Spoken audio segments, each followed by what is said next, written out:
રાણપુર શહેરમાં સામૂહિક આરોગ્ય કેન્દ્ર સાવ ખખડધજ હાલતમાં બોટાદ જિલ્લાના રાણપુર શહેર ખાતે સામૂહિક આરોગ્ય કેન્દ્રની સાવ દયનીય સ્થિતિ જોવા મળી રાણપુર સામૂહિક આરોગ્ય કેન્દ્ર ખાતે આજુબાજુના 30-40 ગામોના લોકો સારવાર માટે આવતા હોય અને આરોગ્ય કેન્દ્રની હાલત સાવ કફોડી જોવા મળી રહે છે અનેકવાર રજૂઆતો કરવા છતાં તંત્ર દ્વારા આજ દિન સુધી કોઈપણ જાતની તકેદારી લેવામાં ન આવતા રાણપુરની પ્રજાજનોમાં રોષની લાગણી જોવા મળી રહે છે ઘણા સમયથી લોકસભાના સાંસદ તેમજ ધંધુકા વિધાનસભાના ધારાસભ્યો બોટાદ જિલ્લાના આરોગ્ય શાખાના અધિકારીઓ તેમજ રાણપુર સામૂહિક આરોગ્ય કેન્દ્રના ડોક્ટરોને પણ વારંવાર રજૂઆત કરવામાં આવેલ અને હોસ્પિટલનું મેન્ટેનન્સનું કામ કરાવવામાં આવે નકર કોઈ અનિશ્ચિત બનાવો બનશે તો તેને જવાબદારી કોની રહેશે વિડીયોમાં જોવા મળતા સ્લેબની હાલત સાવ ખરાબ પરિસ્થિતિમાં જોવા મળી રહે છે અને લેબનું લોખંડ પણ સડી ગયેલું છે અને સાવ નીચે પડે તેવી હાલતમાં છે છતાં પણ રજૂઆતોને આ ખાડાકાન કરી તંત્ર જાણે ઘોર નિંદ્રામાં હોય અને કોઈ મોટી દુર્ઘટના બને પછી જાગશે તેવું લાગી રહ્યું છે અહેવાલ જયદેવ વી મંડીર।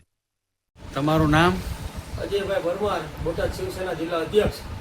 અને આ રાણપુરની હોસ્પિટલ વિશે તમારું શું કહેવું છે? રાણપુરની પ્રાથમિક આરોગ્યનું કામકાજ એવું છે કે રાણપુર 25-30 હજારની વસ્તી ધરાવતું શહેર છે અને આજુબાજુના 35-40 ગામોના દર્દીઓ અહીંયા સેવા લેવા માટે આવે છે અને રાણપુર હોસ્પિટલની અત્યારે હાલત એટલી બધી કફોડી છે એકદમ સાવ અને અનેકવાર રજૂઆતો ધારાસભ્યને સાંસદોને બધાને કરેલ છે, બોટાદ જિલ્લા આરોગ્ય ખાતામાં પણ કરેલ છે પણ આજ દિન સુધી કોઈ ટક્કર પગલાં લેવામાં આવેલ નથી અને હોસ્પિટલની અંદર દર્દીઓને બોટલો ચડતી હોય છે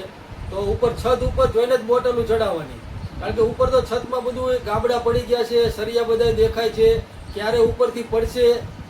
એની કોઈ ઓલી નથી અને તંત્ર સાવ જાણે ઘોર નિંદ્રામાં હોય તેવી સ્થિતિ થઈ ગઈ છે અને દર્દીઓ સારવાર લેતા હોય છે એ સમયમાં કોઈ અનિશ્ચિત ઘટના બનશે તો તેની જવાબદારી કોની?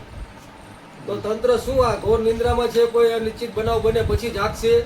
તેવી રાણપુરની પ્રજાજનોની માંગ છે અને વહેલી તકે મેન્ટેનન્સનું કામ કરવામાં આવે અને સરકાર સારી એવી ગ્રાન્ટ ફાળવી અને એક સારું આરોગ્ય સેન્ટર ઊભું કરે જેથી રાણપુરના ગામોને તથા આજુબાજુના ગામડાઓને પ્રાથમિક સુવિધાઓ પૂરતી મળી રહે, બસ તેવી જ અમારી માંગ છે। બરાબર।